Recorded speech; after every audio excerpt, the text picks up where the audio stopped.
জাতীয় পার্টি যারা গত 15 বছর আওয়ামী লীগ সরকারের সাথে একাট্টা হয়ে হালুয়া রুটি খেয়েছে অনবরত, পরপর পরপর দুইবার তারা মন্ত্রিত্ব নিয়েছে তাদের দল থেকে।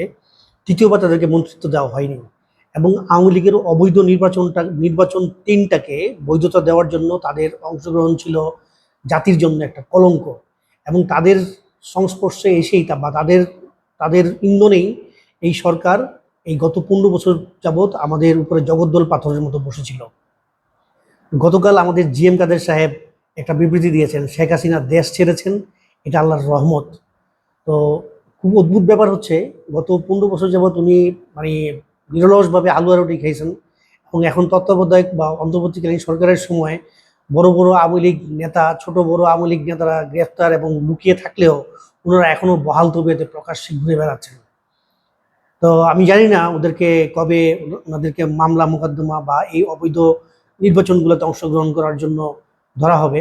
আমরা সেই সময়ের অপেক্ষায়, কারণ ওদের জন্য গত 15 বছর জাতি তিনটা নির্বাচন থেকে বঞ্চিত হয়েছি। আমরা আমরা কেউ ভোট দিতে পারিনি এবং যাদের বয়স এখন 35-এর কোঠায় তারা কেউ এখন পর্যন্ত ভোটই দিতে পারেনি। তা আমরা চাই এই জাতীয় পার্টিটাকেও আইনের আওতায় এনে যথাযথভাবে ব্যবস্থা নিয়ে তাদের শাস্তির ব্যবস্থা করা হোক।